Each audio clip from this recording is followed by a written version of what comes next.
Bismillahirrahmanirrahim. Assalamualaikum warahmatullahi wabarakatuh. Alhamdulillah, segala puji bagi Allah Subhanahu wa taala yang telah memberikan kita kesempatan pada bagian yang ke-6 nih, dan selawat dan salam kepada Nabi Muhammad SAW beserta keluarga dan pengikut-pengikut yang setia kepada jalannya. Saudaraku muslimin muslimah yang saya cintai, ini adalah bagian ke-6. Simak dari bagian ke-6. Satu bagian sekitar 25 menit, lebih kurang begitulah. Nah, keharusan menjaga persatuan.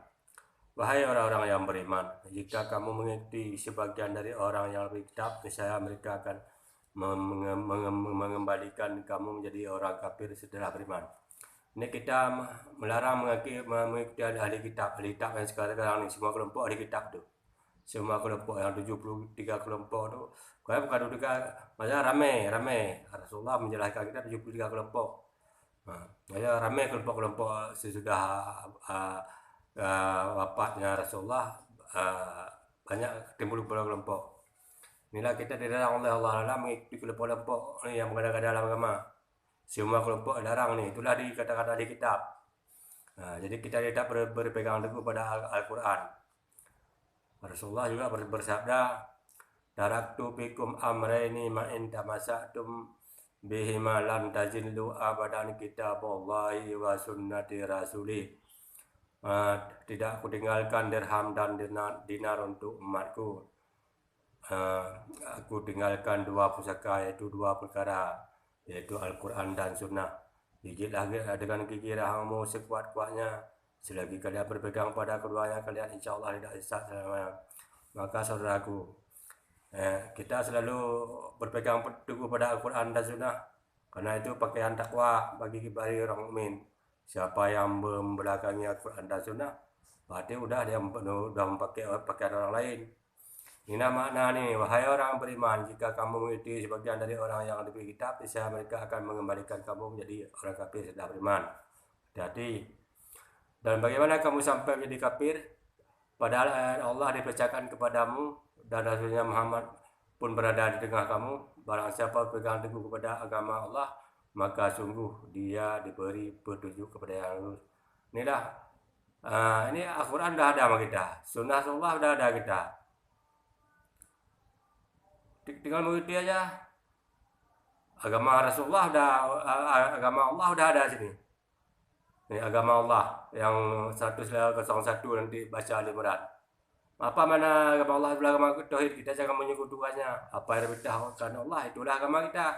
Agama yang kita ikut syariat Rasulullah. Karena masing-masing nabi punya syariat.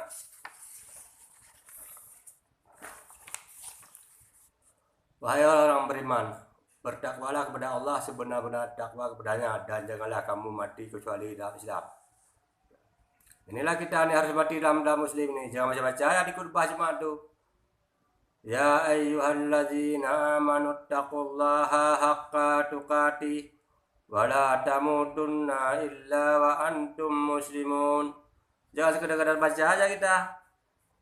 Harus mati, harus beragama tauhid. Berarti kalau kita masih ikut agama nenek moyang yang dibikin nenek moyang kita tuh, berarti kita belum beragama tauhid, mati dalam kafir. Inilah makna ayat ini. Wahai orang yang beriman, bertakwalah kepada Allah sebenar-benar takwa kepadanya, dan janganlah kamu mati kecuali dalam keadaan muslim.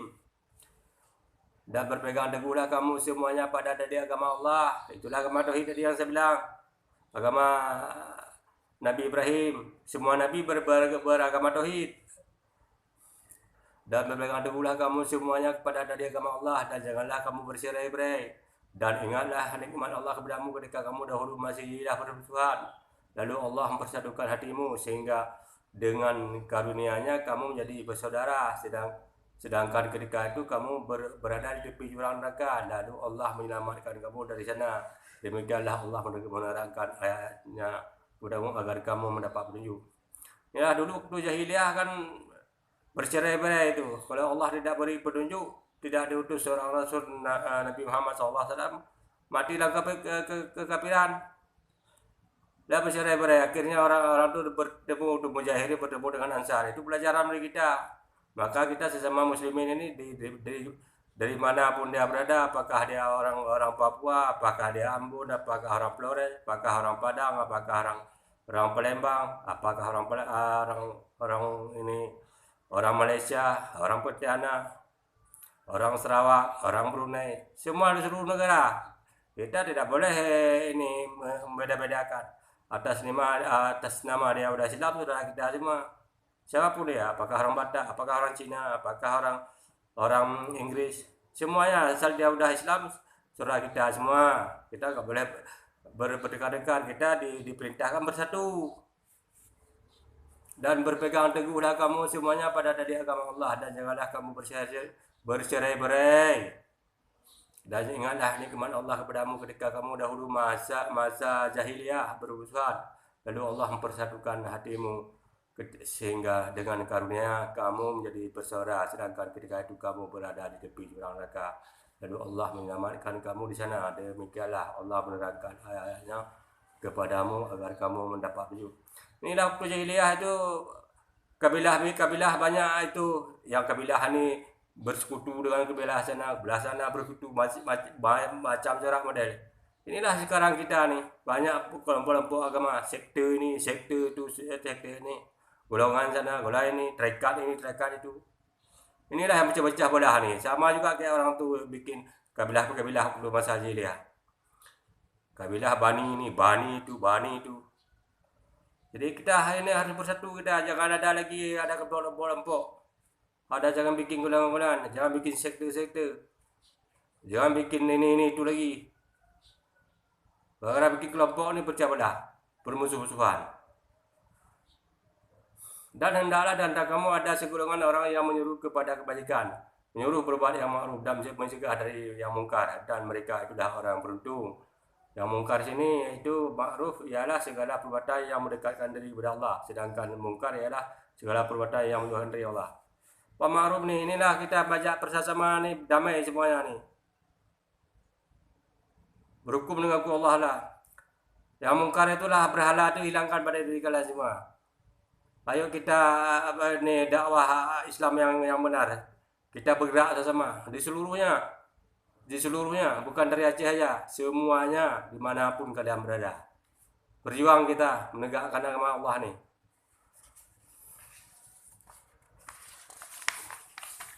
Kalau kalian mengaku orang beriman, berjihad di jalan Allah lah. Singkat-singkat aja saya baca. Kalau saya baca panjang kali.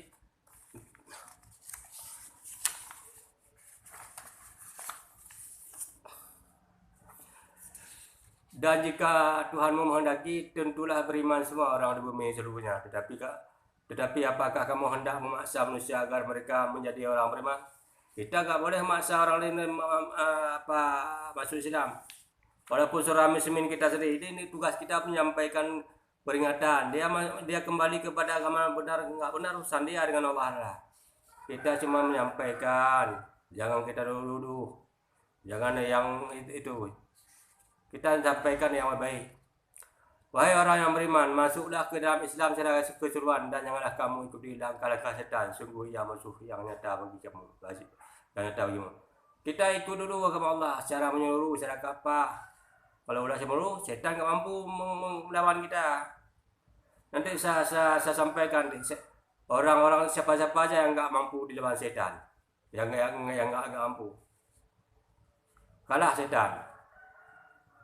Kita masing-masing kita dikasih kemampuan oleh Allah, kasih pedang oleh Allah. Setan kasih senjata juga dia. Tapi kalau kita patuh pada Allah, kita bisa kalahkan setan. Tapi kalau kita tidak patuh pada Allah lah, setan mengalahkan kita. Dua-duanya dikasih senjata oleh Allah. Semua makhluk ya. Setan dikasih kemampuan untuk mengalahkan manusia juga dikasih kemampuan oleh Allah untuk mengalahkan setan. Nanti saya jabarkan kalian deh, siapa-siapa orang yang enggak mampu itu setan. Ini bukan di masjid ada tuh dikasih nama-nama setan. Itu apa nama setan? Ada satu masjid dibagi-bagi nama setan. Untuk apa kita hafal nama setan? Yang perlu kita tahu bagaimana kita melawan setan. Apa senjata kita melawan setan? Apa nama setan?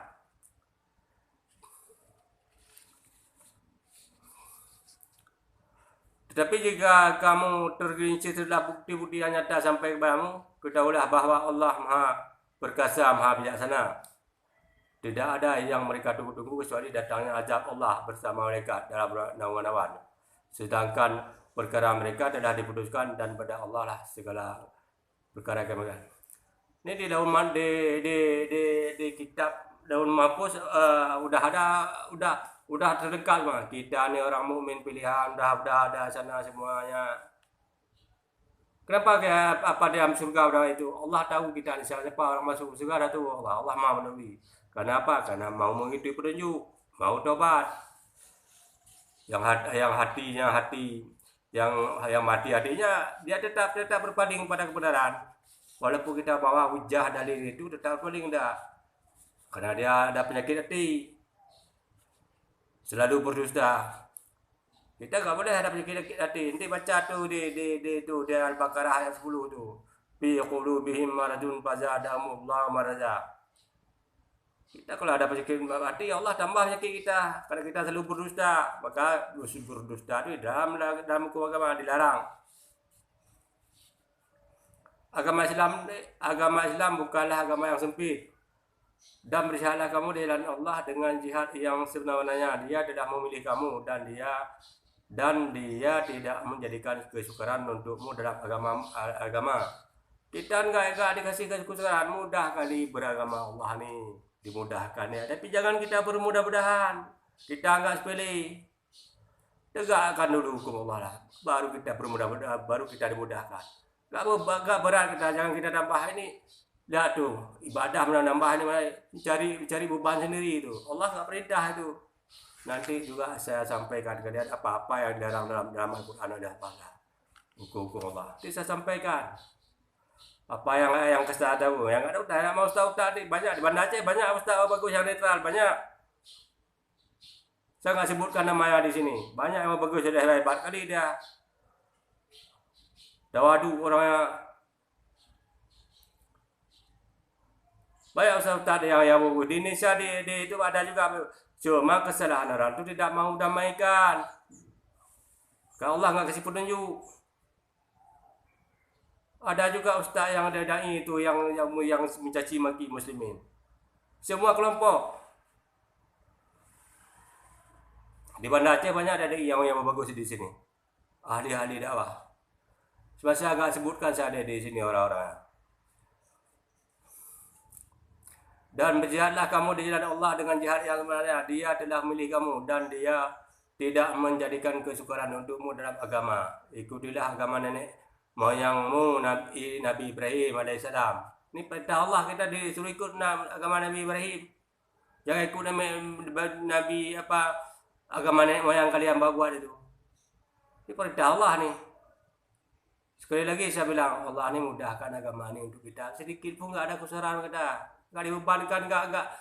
Allah tahu nih berapa kita pikul nih, Allah tahu berapa kemampuan kita. Enggak dibebankan. Jangan kita saya cari beban yang baru. Yang enggak ada dalam syariat. Itu mencari masalah baru kita tuh. Allah enggak perintahkan kita cari yang itu. Jadi akhirnya jadi berat beragama. Dia Allah telah menamakan kamu orang yang muslim sejak dahulu. Dan begitu pula dalam Al-Quran ini, agar Rasul Muhammad itu menjadi saksi atas dirimu dan agar kamu semua menjadi saksi atas segenap manusia. Maka laksanakan salat dan tunaikanlah zakat dan berpegang teguhlah kepada Allah. Dialah pelindungmu, dia sebaik pelindung dan sebaik penolong.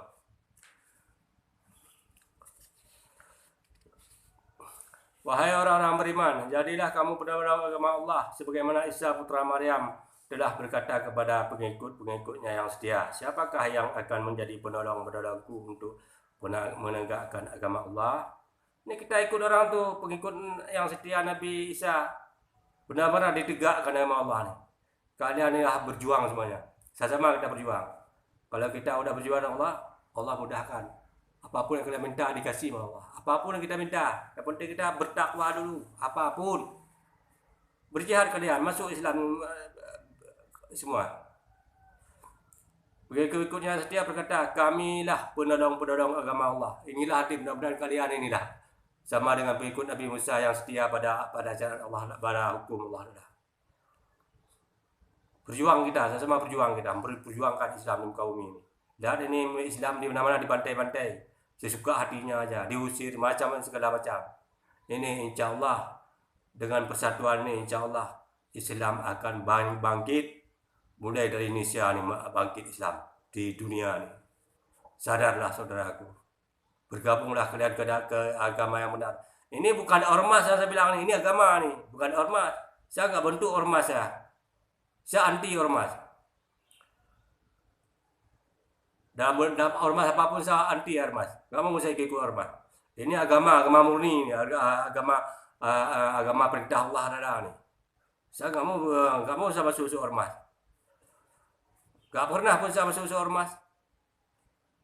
Dan bentuk apapun gak mau saya. Itu mencerai-beraikan itu. Ini agama murni ini, bukan saya bentuk ini. Ada juga yang menganggap aku tentara Allah ini itu. Ini agama nih, murni agama nih, seluruhnya, seluruh dunia, bukan untuk Aceh aja nih, bukan untuk Indonesia, seluruh dunia nih saja nih. Bukan Aceh dan Indonesia aja nih, seluruh dunia. Cuma Allah dengan lisan orang Aceh Islam dipersatukan semuanya. Dengan lisan orang Aceh Allah masukkan ini semuanya dalam Islam secara benar. Kemarin udah bercah-becah belah. Dengan lisan orang Aceh ini Allah memperkuatkan Islam, menangkan agama. Bukan saya hebat. Allah itu maha kuasa. Apa yang ada kehendaki semua bisa ada. Maka kita jangan sombong saudaraku. Kalau nggak ada izin Allah ini satu kalimat nggak bisa saya baca. Apa saya sombong kita? Pengikut-pengikutnya yang setia itu berkata, kamilah penolong agama Allah. Lalu segolongan dari Bani Israel beriman dan segolongan yang lain kafir. Lalu kami berikan kekuatan kepada orang-orang beriman terhadap musuh-musuh mereka, sehingga mereka menjadi orang yang menang. Akhirnya agama Allah dimenangkan. Dimanapun, kalau manusia udah bertakwa nih, insya Allah nih dunia ini di tangan orang mukmin nih. Dunia ini orang mukmin mewarisi. Dan sekarang tuh di mana orang kafir, orang Islam nggak bergerak, nggak berkotek, mati kutu. Allah udah jelaskan sebelum dekat Al-Quran. Tinggal kita ubah nasib kita nih. Kalau kita nggak mau ubah, Allah nggak mau ubah. Allah cerita firmankan dalam itu. Kita dulu berubah, dulu bersatu, baru Allah bantu agamanya. Jangan takut kalian. Ini orang Yahudi Nasrani kalau didengar saya dakwah nih itu takut dia, gemetar dia. Allah bercerita Al-Quran. Kalau dengar saya dakwah nih gemetar hati dia. Allah yang cerita Al-Quran, bukan saya kadang-kadang. Takut dia. Kalau Islam udah bersatu, paling takut orang tuh. Yahudi itu gemetar dia. Yang bantai-bantai orang Islam tuh. Semua orang kafir gemetar hatinya. Maka saya ajak kalian dulu bersatulah saudaraku. Islam ini insya Allah kuat. Tapi kalau kalian masih bercerai-berai, Allah nggak mau bantu. Padahal salah kita sendiri. Katakanlah kepada orang-orang yang kafir itu, Abu Sufyan dan kawan-kawannya, jika mereka berhenti dari kekafirannya, jika mereka berhenti dari kekafirannya, niscaya Allah akan mengampuni dosa mereka yang telah lalu. Dan jika mereka kembali lagi memerangi Nabi, sungguh berlaku kepada mereka sunnah Allah terhadap orang dahulu dibinasakan. Dan perangilah mereka itu sampai tidak ada lagi fitnah dan agama hanya bagi Allah semata. Jika mereka berhenti dari kekafiran, maka sungguhnya Allah Maha melihat apa yang mereka kerjakan. Dan jika mereka berpaling, maka ketahuilah bahwa sungguhnya Allah melindungimu. Dia adalah sebaik pelindung dan sebaik penolong. Ini apa maknanya Abu Sufyan nih? Ingat sejarah. Baca nanti sirah Rasulullah. Siapa yang masuk ke rumah Abu Sufyan aman. Siapa yang masuk ke rumahnya aman. Siapa yang masuk ke masjid aman. Bagaimana kita tafsir ini hadisullah dan ayat Allah juga ada berfirman ini dalam ayat Al-Anfal surat ke-8 ayat 38 sampai 30. Masalah Abu Sufyan. Singkat kali waktu ni. Dah kita tutup beli ini ya, kita sambung yang ketujuh. Ini singkat kali ini waktu ni. Tak cukup waktu kita kata. Bagaimana itu Abu Sufyan?